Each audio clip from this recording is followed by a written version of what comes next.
अस्सलाम वालेकुम जी।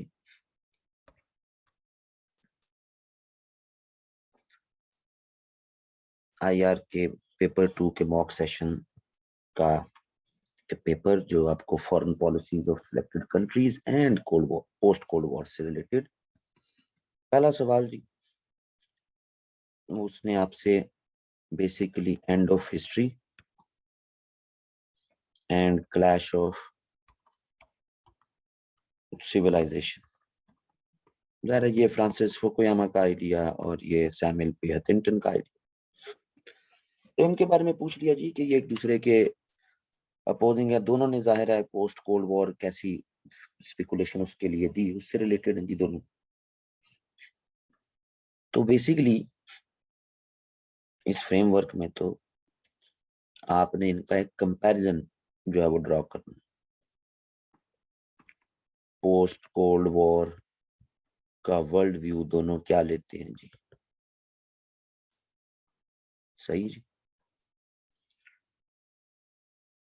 फिर फुकुयामा के यहाँ हमें लिबरल डेमोक्रेसी के फोकस मिलता है। सैमुअल पी हंटिंगटन के आइडिया के यहाँ हमें किसी स्पेसिफिक पॉलिटिकल सिस्टम उस पर फोकस नहीं मिलता। फुकुयामा एक यूनिवर्सल अप्रोच रखता है जी कि पूरी दुनिया अगर एक जैसी हो जाए। सैमुअल पी हंटिंगटन को एग्जिस्टेंस को की बात करता है कि म्यूचुअल को एग्जिस्टेंस हो जाए, यूनिवर्सैलिटी पॉसिबल नहीं है। सो इस कॉन्टेक्स्ट में एक कंपैरिजन आपने ड्रॉ करना है। ये नहीं करना कि पूरा एंड ऑफ हिस्ट्री अलहदा लिख दियो short note, clash of civilisation अलहदा लिख दें शॉर्ट नोट और आखिर में कंक्लूजन लिख दें। ऐसा नहीं करना। यानी आपको आप अगर किताबों में तो मेरी जो लिमिटेड अंडरस्टैंडिंग है कि इनका कंपैरिजन टेक्स्ट बुक्स में तो आपको नहीं मिलता। हाँ, आपको रिसर्च आर्टिकल्स में इनका कंपैरिजन जो है वो मिलता है, यू कैन गूगल इट। लेकिन वो आर्गुमेंट्स में इनका कंपैरिजन आपने ड्रॉ जो है वो करना है दोनों आइडियाज का। इसके बाद there was nothing new in new world order जी। न्यू वर्ल्ड ऑर्डर में कुछ भी नया नहीं है।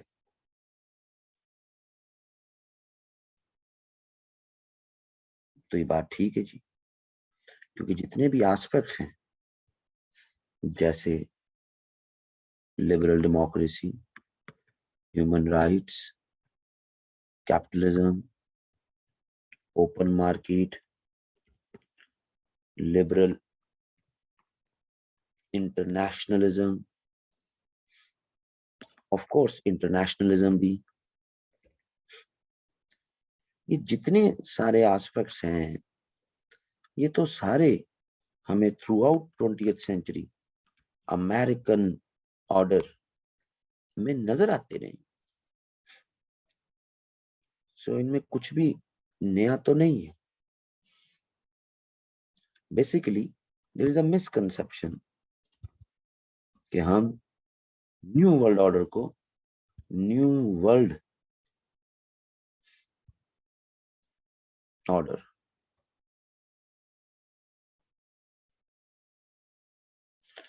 ये अंडरस्टैंडिंग डेवलप कर लेते हैं। एक ऐसा वर्ल्ड ऑर्डर जो कि नया है, ये सेंसिबिलिटी ठीक नहीं है। It's a new world order, एक नई दुनिया। क्यों? क्योंकि पोस्ट कोल्ड वॉर एक नई दुनिया बन के सामने आई है और उसका ऑर्डर कैसा होगा। सो उस ऑर्डर में फिर लेगेसी 20th सेंचुरी की अमेरिकन वैल्यूज की वो मौजूद रह सकती है। एंटनी बेस्ट की किताब है, उसका चैप्टर नंबर 20 है। आईआर के स्टूडेंट्स जो इंटरनेशनल हिस्ट्री का क्वेश्चन तैयार करते हैं, इस किताब में बड़ा अच्छा लिखा हुआ। तो इसके चैप्टर 20 का शुरू का जो क्वेश्चन, सॉरी सेकंड हाफ जो है वो इस लिहाज से बड़ा मजेदार है। मैं आपके साथ इसको शेयर भी कर दूंगा, बड़ा जबरदस्त चैप्टर है। सो अमेरिकन ने जो भी रोल 1991 से ऑनवर्ड्स प्ले किया वो तो रेप्लिका है उन तमाम डेवलपमेंट्स का जो वो 1900 से 1991 तक करते हैं। तो ये बेसिकली एक जो है वो एक कंसेप्चुअल क्लैरिटी जिस स्टूडेंट की है वही सवाल का जवाब इसको लेके चल सकता है कि there is nothing new in new world order. 1991 से पहले बाद मिडिल ईस्ट में क्या रोल प्ले किया, अफ्रीका में क्या रोल प्ले किया, यूरोप में क्या रोल प्ले किया, साउथ एशिया भी आप कह लें चले क्या रोल प्ले किया। सो फ्रेमवर्क तो सेम है। सो जो इसको इसके साथ टॉपिक को इस फ्रेमवर्क में समझा हुआ है वो इजीली इसका जवाब डेवलप कर सकता है। सही है जी। फिर इसके बाद आगे तो जितने भी सवाल हैं वो प्रॉपर फॉरेन पॉलिसी से रिलेटेड है। तीसरा सवाल वो आपको कहता है कि डोमेस्टिक फैक्टर्स वो बड़ा प्ले करते हैं जी फॉर्मुलेशन ऑफ फॉरेन पॉलिसी में। जी बिल्कुल करते हैं, ये बात तो किसिंजर भी कहता है, ये बात हमें कुछ कंस्ट्रक्टिविस्ट के यहाँ भी मिलती है। लिबरल्स में भी पार्शियल कैंप्स ऐसे मौजूद हैं जो डोमेस्टिक फैक्टर्स को अकाउंट फॉर करते हैं, रियलिस्ट भी करते हैं डेफिनेटली, बट न्यू रियलिस्ट बात लेटर ऑन। सो बात ये है क्लासिकल नहीं करते। मेरा इंट्रो इस तरह का एक डेवलप हो जाएगा कि डोमेस्टिक फैक्टर्स जो है वो एक स्टेबल फैक्टर है जी। अगला उसने कहा जी जो शिफ्ट हुआ है इंडिया में पंचशील से पंचामृत में, तो ये जो शिफ्ट है पंचामृत इसकी वजह से हिंदुत्व आइडियोलॉजी डेवलप हुई इंडिया में। यहां वो ट्रिक कर गया आपके साथ। सो आपने तो पहले वाई शिफ्ट बता देना उसको कि ये शिफ्ट हुई क्यों है फ्रॉम पंचशील टू पंचामृत। पंचशील क्या है उसके 5 पॉइंट्स बता देने, पंचामृत के 5 पॉइंट्स बता देने, और फिर आपने जो आर्ग्यू करना है वो आपने इसके निगेट करना है इसको कि फॉरेन पॉलिसी डेवलप आप यानी कि पहले कर लें अपनी और उसका असर आपकी डोमेस्टिक पॉलिटिक्स पे हो। वो इसी सूरत में हो सकता है कि अगर आप किसी इंटरनेशनल फोरम या ग्लोबल पावर स्ट्रक्चर उसको फॉलो करें और वो आपकी डोमेस्टिक पॉलिटिक्स को अकॉर्डिंगली अफेक्ट करे, तब तो हो सकता है। लेकिन पंचामृत का आना कोई इंटरनेशनल फोरम का कोई इनिशिएटिव या आइडिया तो नहीं है, कोई ग्लोबल पावर स्ट्रक्चर तो नहीं है कि जी को बड़ी स्टेट ये आइडियाज दे रही है, बिग पावर। सो ये जो बेसिकली फ्रेमवर्क है ये फ्लॉड है। हिंदुत्व प्रिवेल करती आ रही थी slowly and gradually, and during Modi administration ये लाइमलाइट में आना शुरू हो गई। सो बेसिकली ये हिंदुत्व आइडियोलॉजी से पंचामृत की तरफ का सफर है, ना कि पंचामृत से हिंदुत्व की तरफ। सो ये फ्रेमवर्क था इस सवाल का। थोड़ा सा ट्रिक खेल गया आपके साथ सवाल में ताकि आपकी कंसेप्चुअल क्लैरिटी देख सके कि एक्सटर्नल फैक्टर्स कैसे डोमेस्टिक पॉलिटिक्स को आपकी शेप देते हैं या डोमेस्टिक पॉलिटिक्स कैसे जो है वो आपकी फॉरेन पॉलिसी को शेप देते हैं। एक्सटर्नल फैक्टर जो आपकी कंट्री से आउटसाइड ग्लोब के लेवल पर। सो ये दोनों एस्पेक्ट्स हमें कंस्ट्रक्टिविज्म में मिलते हैं। ये जो एस्पेक्ट है कि डोमेस्टिक आइडियोलॉजी आपकी फॉरेन पॉलिसी जो है वो शेप करती है, ये तो समझ आती है। लेकिन एक फॉरेन पॉलिसी किसी भी एलीट ग्रुप की तरफ से और वो डोमेस्टिक कोई आइडियोलॉजी जनरेट कर दे, ये अनलाइकली है। तो वो आपसे फॉरेन पॉलिसी एनालिसिस में जो आपकी क्लैरिटी देखने चला गया। समझदार फ्रेमवर्क है, अच्छा जो है वो अगर आपकी इसको थोड़ा सा आपने पढ़ा हुआ, ऑनलाइन इस पे बहुत मिल जाता है जी। आप पंचामृत लिखने या shift from Panchamrit to Panchsheel तो बड़ा डाटा मिल जाता है। मॉरल डायमेंशंस यूनाइटेड स्टेट्स की फॉरेन पॉलिसी के 20th सेंचुरी। मॉरल डायमेंशंस के कॉन्टेक्स्ट में आपको पूरी 20th सेंचुरी के वो एस्पेक्ट्स पूछ लेता, आप उसको 3 हिस्सों में तकसीम कर लें। एक कोल्ड वॉर, एक प्री कोल्ड वॉर, एक post cold war. Post war के कॉन्टेक्स्ट में new world order, WTO, American का responsible role being a liberal internationalist, उनकी अप्रोच कहां कहां क्या क्या किया। ये जरा आसान है यहां से पीछे लेके जाना, इसलिए यहां से लेके जा रहे हैं। सो यूज ऑफ फोर्स भी की, बट वो यूज ऑफ फोर्स लिबरेट करवाने के लिए की, किसको? कुवैत को, एक बड़ी एग्जांपल। कोल्ड वॉर में ये जो मॉरल डायमेंशन है यूनाइटेड स्टेट्स की फॉरेन पॉलिसी की, इनको इवल वर्सेस विर्च्यू के कॉन्टेक्स्ट में एक इडियोलॉजीज की बैटल कि we are the forces of virtue versus fighting against the evil. So ये framework throughout cold war develop किया गया। इसके लिए अपनी सॉफ्ट पावर परसेप्शन भी, उसका भी यूज किया गया। प्री कोल्ड वॉर में जो सबसे इंपॉर्टेंट, वो तो प्रॉपर जो moralist domain in the form of William Jenning Bryan and Woodrow Wilson, वो हमें ऑपरेट होती नजर आती। सो ये 3 बेसिकली फ्रेमवर्क्स में, 3 मेरे हेडर्स में ये बात जो है वो चलेगी। आसान सवाल है, कोई इतना बड़ा रॉकेट साइंस नहीं है इस सवाल में। फिर उसके बाद उसने पूछ लिया जी यूके की फॉरेन पॉलिसी। यूके की फॉरेन पॉलिसी लार्जली 1945 के बाद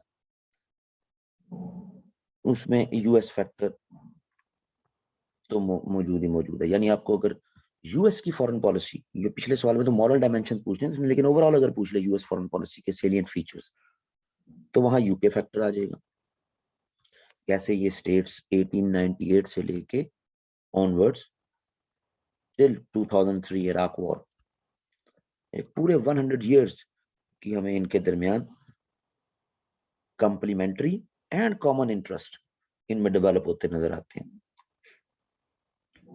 तो पूरे 100 इयर्स में से वर्ल्ड वॉर 1, वर्ल्ड वॉर 2, फिर कोल्ड वॉर, आप कहानियां लिख सकते हैं।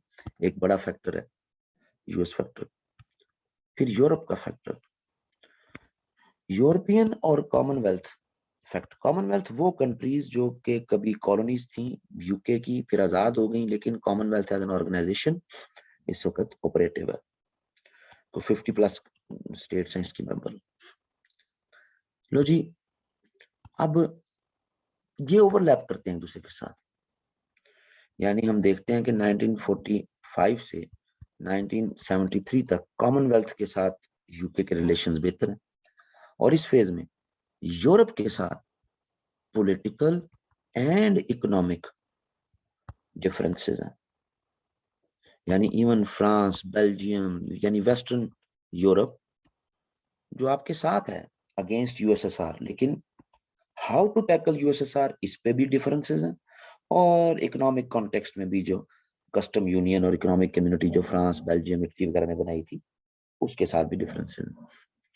सो ये इस फ्रेमवर्क में गए।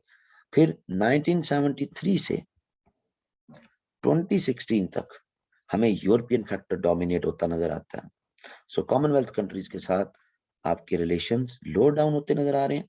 आप ट्रेड के कॉन्टेक्स्ट में, इकोनॉमी के कॉन्टेक्स्ट में ओवरऑल ज्यादा, किसी में आप फिर सिंगल मार्केट में भी आए, इसी में यूरोपियन यूनियन में भी आए, तो ज्यादा इन्फ्लुएंस, लेबर भी ज्यादा फिर यूरोप से। और फिर दोबारा से 2016 से हमें once again commonwealth countries. Brexit हो गया और ब्रेग्जिट के बाद आपको फिर नई डील्स और नए मार्केट्स चाहिए तो कॉमनवेल्थ। तो ये बेसिकली जिसकी रीडिंग है इस पूरे फ्रेमवर्क की, खास तौर पे इन दो की, उसके लिए तो कहानी है। जिसके इसको सिरे से नहीं जिसको पता, उसके लिए ये एक मुश्किल काम हो सकता। ये इयन केरशॉ की वैसे तो किताब तो ये यूरोपियन हिस्ट्री की है, लेकिन रोलर कोस्टर, लेकिन उसमें से फिर हम ये चीजें इन्फर कर सकते हैं। 1950 से ऑनवर्ड्स 2017 तक की यूरोपियन तारीख पे बड़ी मजेदार किताब। फिर उसने आपसे पूछ लिया जी कि यूएसएसआर की फॉरेन पॉलिसी जी ड्यूरिंग जो है वो cold war, USSR foreign policy during cold war. तो यूएस की फॉरेन पॉलिसी ड्यूरिंग एक अथॉरिटेरियन रजीम है जी, और अथॉरिटेरियन रजीम में लार्जली फिर आप लीडरशिप की जो अप्रोच है उसके कॉन्टेक्स्ट में, तो ये हमें फिर 4 बड़े leaders during cold war, Stalin, फिर उसके बाद क्रूशोव, फिर उसके बाद ब्रेजनेव और उसके बाद गोरबाचोव, इन 4 के सेलिएंट एस्पेक्ट्स आपने बताने। इस सवाल और इससे अगला सवाल दोनों के लिए मैंने आपको एक किताब अनीक चैटर्जी की आपके ग्रुप में शेयर भी की है। इसका चैप्टर नंबर 11 कि जिसमें यूएसएसआर की और चाइना की फॉरेन पॉलिसी, अभी तक जितने पेपर हुए ना, ये चाइना वाली भी जो आगे है ना जी, उसकी चेयरमैन माओ की, चेयरमैन माओ के इश्यूज क्या थे जी, रिकॉग्निशन चाइना की कैसे करवाएं जी, न्यूक्लियर प्रोग्राम कैसे आगे बढ़ाएं जी, ठीक है जी, डोमेस्टिक जो प्रेशर है उनको कैसे एड्रेस करें, बिजनेस लेके आना है। फिर यूएसएसआर के साथ कन्फ्रंटेशन शुरू हो गई। याद रखिएगा ये जो क्रूशोव है, क्रूशोव माओ राइवलरी, ये बहुत मशहूर राइवलरी है 1960s की। एनीवेज, ये जो दोनों है ना जी, ये अनीक चैटर्जी की किताब में स्पेसिफिकली मेंशन, यूएसएसआर की फॉरेन पॉलिसी कोल्ड वॉर में, चेयरमैन माओ की फॉरेन पॉलिसी चाइना वाले सेक्शन में। ये आपके कंसिडर एन असाइनमेंट कि इसको रीड करें, टू द पॉइंट छाप देना आपने, कोई इनमें कोई बड़ी चीज नहीं। जब भी foreign policy of selected countries में से वो आपको किसी हिस्टोरिसाइज कॉन्टेक्स्ट में सवाल देगा, तो आपने उस पूरे की एक अंडरस्टैंडिंग अपनी इसको डेवलप करके बता देनी। You don't need to to to incorporate theories, जरूरी नहीं है, ये ध्यान में रखिएगा। हाँ, अगर बहुत लेटेस्ट वो कंटेम्प्रेरी कॉन्टेक्स्ट में कोई डेवलपमेंट पूछ लेता तो उसमें हम कर देंगे। जिस तरह उसने पास्ट में अभी तक देखे ना, उसने हमसे एक दफा वर्ल्ड कंटेनमेंट उसकी स्ट्रेंथ एंड वीकनेस बता दें जी, इस पे एक दफा सवाल उसने पूछा हमारे से। फिर उसने हमारे से जनाब पंचशील पे सवाल पूछा। ये हिस्टोरिसाइज्ड कॉन्टेक्स्ट के जो है वो टॉपिक्स हैं, जो कि उनको सीधा सीधा ही आपने जो है वो मेंशन कर देना। इनके लिए मेरा नहीं ख्याल कि कोई नोट्स मेकिंग की जरूरत है। हाँ, अगर किसी 1-2 सोर्सेज की आपकी अच्छी रीडिंग है तो दैट्स इट, सफिशिएंट। मेरा ख्याल है इस दफा किसी एक कंट्री की हिस्टोरिकल कॉन्टेक्स्ट में वो कोई ना कोई फॉरेन पॉलिसी में से सवाल पूछ सकता है जी। ये था जी ये वाला paper. Thank you very much.